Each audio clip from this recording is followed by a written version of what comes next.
నమస్తే. ప్రస్తుతం మనతో పాటు సీనియర్ జర్నలిస్ట్ దాము బాలాజీ ఉన్నారు. ఆయనతో మాట్లాడడం. నమస్తే సార్. నమస్తే సార్, వైజాగ్లో అంటే ఎలక్షన్స్ తర్వాత డిన్నర్ ఏంటి, బ్రేక్ఫాస్ట్ ఏంటి, లంచ్ ఏంటి అన్నీ అంటే ఒక మెనూ విడుదల చేసింది వైసీపీ. అసలు ఏంటి సార్ ఆ మెనూ? మనకి పాత సామెత ఉంది, ఆలు లేదు చూలు లేదు అల్లుడి పేరు సోమలింగం అని. అలాగా వీళ్ళు వైసీపీ వాళ్ళు చాలా అతి చేస్తున్నట్టు కనబడుతుంది. మొన్నంతా ఏమో వైజాగ్కి ట్రావెల్ వాళ్ళంతా పెంచేశారు, తర్వాత టికెట్లన్నీ బుక్ అయిపోయినాయి, అక్కడ హోటళ్ళు, గెస్ట్ హౌస్లు, ఫామ్ హౌస్లు, విల్లాలు అన్నీ బుక్ అయిపోయినాయి. ఇలాగా ఒక ప్రచారాన్ని తీసుకొచ్చారు.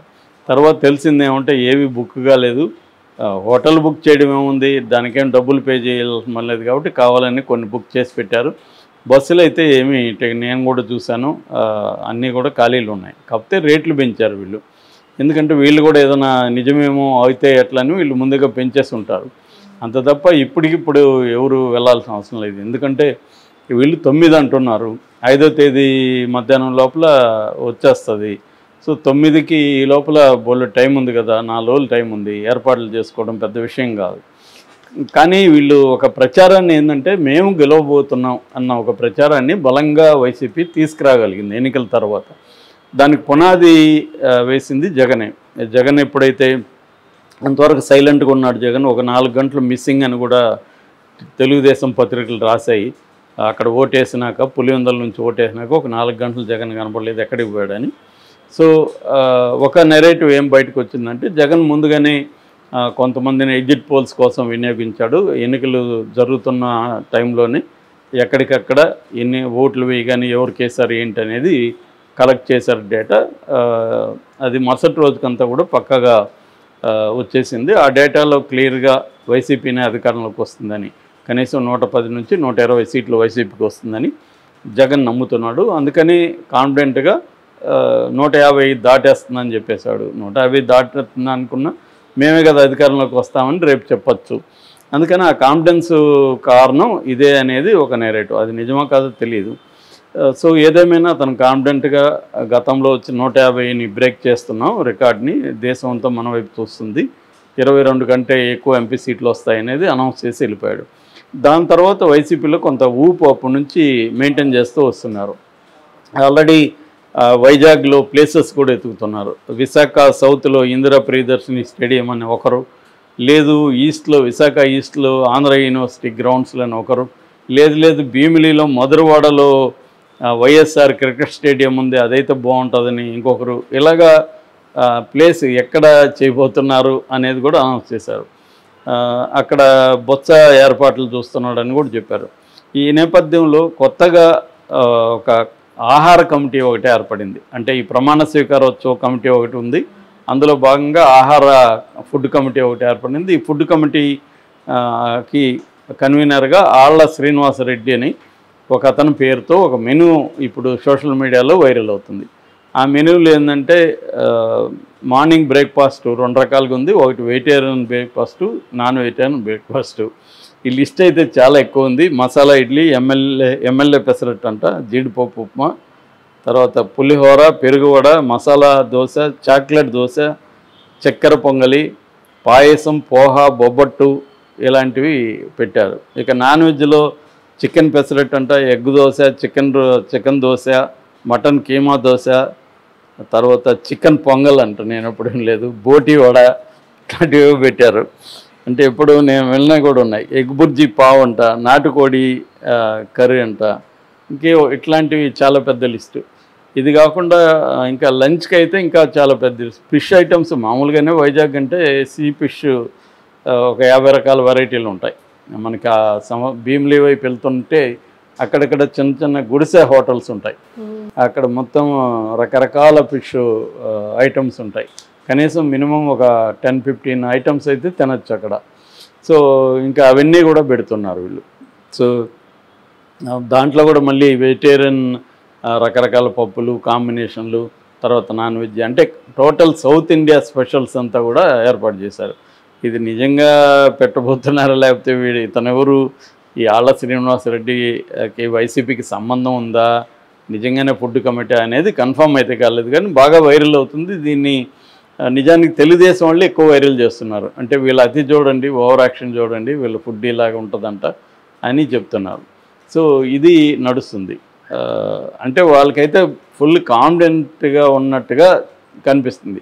మరోవైపు ఏమో కొన్ని చోట్ల రీపోలింగ్ పెట్టాలని, కొన్ని చోట్ల ఎలక్షన్ కమిషన్ సరిగా మొత్తం తెలుగుదేశం వైరస్ ఎలక్షన్ కమిషన్కి సోకిందని నిన్న సజ్జల రామకృష్ణారెడ్డి అన్నాడు. ఒక పక్క ఏమో అలా అంటూనే ఒక పక్క మేము ఖచ్చితంగా గెలుస్తాము, మేము వీళ్ళ అరాచకాలంతా ఎదిరించారు మా వాళ్ళు అని చెప్తున్నారు. ఇప్పుడు కూడా వాళ్ళు ఎన్నికల కౌంటింగ్కి సంబంధించి కూడా చాలా యాక్టివ్గా అయితే అయ్యారు వైసీపీ వాళ్ళు. అంటే ఒక పక్క జగన్ లేకపోయినా, జగన్ ఏంటంటే చంద్రబాబుకి జగన్కు ఉన్న తేడా ఏంటంటే ఫంక్షనింగ్లో చంద్రబాబు ఏది చేసినా మీడియా హడావిడి పెద్దగా ఎత్తున ఉంటుంది. ఆయన ఏది చేసినా ఆయన 10% చేస్తే 100%, 200% దాన్ని బ్లోఅప్ చేస్తారు. జగన్ రివర్స్, అతను సైలెంట్గా ఎక్కడికక్కడ ఏమేమి చేయాలో చేసుకుంటూ వెళ్తాడు. అది ఎవరికి తెలియదు, పక్కన వాడికి కూడా. అదేదో సామెత ఉంది, కుడి చేతితో చేసేది ఎడమ చేతికి తెలియదని. అమెరికాకి హెల్త్కి అన్నారు, అమెరికాలో ఏమో అక్కడ ఎన్ఆర్ఐలు ఇక్కడికి రాలేదన్నారు. మరి ఎక్కడికి పోయారు ఎవరికి తెలియదు. సాక్షి కానీ వైసీపీ వాళ్ళు కూడా పట్టుకోలేకపోయారు. అంత సీక్రెట్గా చేయగలిగాడు చంద్రబాబు.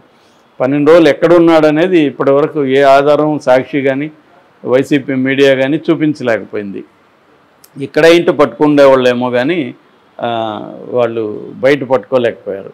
అంటే ఆ మెకానిజం వాళ్ళకి లేదు. అందుకని ఆయన ఎక్కడో ఉండి వచ్చాడు అనేది ఎవరికి తెలియదు. మామూలుగా అయితే చంద్రబాబు నేచర్ ఏంటంటే ఎక్కడికి పోయినా కూడా అక్కడ ఎన్ఆర్ఐలతో కలవడము, అక్కడేదో మాట్లాడడం ఇవన్నీ జరిగేది. కానీ ఏదో సంథింగ్ సీక్రెట్గా అయితే వెళ్ళాడు, అది క్లియర్. అది ఆయన కానీ లోకేష్ ఎక్కడికి వెళ్ళాడు, ఈయన ఎక్కడికి వెళ్ళాడు అనేది ఎవరికి తెలియదు. అట్లాగే పవన్ కళ్యాణ్ ఎక్కడికి వెళ్ళాడు అనేది ఎవరికి ఇప్పటివరకు పసిగట్టలేకపోయారు. సో ఆ మేనేజ్ చేయగలడు. చంద్రబాబు అనుకుంటే సీక్రెట్గాను చేయగలడు. మామూలుగా అయితే ఆయన ఫంక్షనింగ్ ప్రతిదీ పబ్లిసిటీ అనేది ఆయనకు ముందు నుంచి అలవాటు. దాన్ని ఒక ఇమేజ్ బిల్డింగ్ అనేది ఆయన చేసినట్టు దేశంలోనే ఎవరు చేయలేరు. అందుకనే ఆయనకి బ్రహ్మాండమైన ఇమేజ్ బిల్డింగ్ వచ్చింది. ఐటీ పరిశ్రమ అంటే చంద్రబాబు అన్నట్టుగా. నిజానికి ఇతనికంటే అక్కడ కర్ణాటకలో పెద్ద ఎత్తున చేశారు. ఆ టైంలో నేను బెంగళూరులోనే ఉండేవాడిని 3-4 years. కానీ వాళ్ళంత ప్రచారం చేసుకోలేకపోయారు. ఈయన బ్రహ్మాండంగా చేసుకున్నారు. అదేంటంటే ఐటీ భూమి నిజానికి బెంగళూరు అప్పట్లో పెద్ద ఎత్తున వచ్చింది. అది ఏ స్థాయిలో అంటే అక్కడ అమెరికాలో ఉద్యోగం పోతే హీజ్ బెంగళూరుడ్ అని అనేవాళ్ళు. అంటే అది వెర్బగా అయిపోయింది. బెంగళూరుడ్ అంటే బెంగళూరు వల్ల వీడికి ఉద్యోగం పోయిందని, అవుట్ సోర్సింగ్ బెంగళూరుకి ఇవ్వడం వల్ల వీడికి ఉద్యోగం పోయింది. సో హీ వాజ్ బెంగళూరుడ్ అంటే వాడికి బెంగళూరు వల్ల ఉద్యోగం పోయిందని ఆ కాంటెక్స్లో వచ్చింది. అట్లాగే సిలికాన్ వ్యాలీ ఆఫ్ ఇండియా అని కూడా పేరు వచ్చింది. అయినా కూడా ప్రచారం వ్యక్తులుగా చూసుకున్నప్పుడు ముఖ్యమంత్రిగా చంద్రబాబు పేరు వచ్చింది. అక్కడ అప్పట్లో ఎస్ఎం కృష్ణ ఉండేవాడు, ఆయన కూడా చాలా ప్రొయాక్టివ్గా పనిచేస్తాడు. సో ఇలాగా జగన్ కూడా సైలెంట్గా వీళ్ళని గైడ్ చేస్తున్నట్టుగా ఉంది. మరి ఎందుకు ఈ హడావిడి చేస్తున్నారు? ఒకవేళ నిజంగా వాళ్ళకి ఏమన్నా ఆల్రెడీ ఎగ్జిట్ పోల్స్ వాళ్ళ చేతిలోకి వెళ్ళిపోయి మనం గెలుస్తున్నామని వచ్చిందా? ఎందుకంటే రివర్స్లో తీసుకుంటే చంద్రబాబు వైపు నుంచి సైలెంట్ ఉంది. చంద్రబాబు కూడా ఇప్పటివరకు మీడియాతో మాకు ఇన్ని సీట్లు వస్తాయని ఏమీ అనౌన్స్ చేయలే. నిన్న చంద్రబాబు కొంతమందిని కలిశాడని చెప్తున్నారు, జనసేన నాయకులు కొంతమంది కలిశారు, తెలుగుదేశం నాయకులు, బీజేపీ వాళ్ళు కలిశారని. ఇదంతా కూడా మర్యాదపూర్వకం పెట్టి వాళ్ళైతే బయట వచ్చి చంద్రబాబు కాన్ఫిడెంట్గా ఉన్నాడు, 35 కూడా వైసీపీకి రావని చెప్తున్నారు అనేది అంటున్నారు తప్ప ఓపెన్గా ఒక దాని ఏమంటారు పండగ వాతావరణం కానీ ఒక విన్నింగ్ అట్మాస్ఫియర్ కానీ తెలుగుదేశం క్యాంపులో కనిపించట్లేదు. ముఖ్యంగా గత 4-5 రోజుల నుంచి అయితే కంప్లీట్ షిఫ్ట్ వైసీపీ వైపు ఉన్నట్టుగా కనబడుతుంది వాతావరణం. మనకి తెలుగుదేశం సపోర్ట్ చేసేవాళ్ళు కూడా మాట్లాడుతున్నప్పుడు బిగినింగ్ అయితే మనమే గవర్నమెంట్ ఫామ్ చేస్తున్నాం సార్ అంటారు. మెల్లగా మనం ఏదన్నా కౌంటర్ నేరేటివ్ చెప్పడానికి ట్రై చేస్తే వాళ్ళకి కూడా వాళ్ళ డౌట్లు కూడా ఎక్స్ప్రెస్ చేస్తారు. అవును సార్, ఈ డౌట్లు ఉన్నాయి, మాకు కూడా ఇవి ఉన్నాయి సార్ అని. సో అలాంటి ఒక నేపథ్యం అయితే ఉంది. ఈ నేపథ్యంలో వీళ్ళు మెనూతో కూడా వెళ్ళిపోయారు. వీళ్ళేమో అమరావతిలో ఎక్కడ చేస్తారు ఏంటి కూడా మాట్లాడలేదు. మరోవైపు అమరావతిలో ఉండే ఎక్విప్మెంట్ కూడా బయటికి వైజాగ్ తీసుకెళ్ళిపోతున్నారు. నిన్న పవర్ కేబుల్స్ అవన్నీ కూడా పెద్ద ఎత్తున తీసుకెళ్లారనేది ఫోటోలు కూడా పెట్టి రాశారు. దాని మీద నిరసన కూడా అక్కడ అమరావతి రైతులు తెలియజేశారు. అంటే క్లియర్గా ఇప్పుడు ఒకటే వినిపిస్తుంది, అమరావతి వైజాగ్ ఏది అనేది రెండే. దీన్ని బట్టి ఇంక చెప్పేస్తారు. వైజాగ్లో జరగబోతుందంటే జగన్, అమరావతి అయితే చంద్రబాబు. ఈ క్లారిటీ వచ్చేసిందన్నమాట. Okay sir, thank you.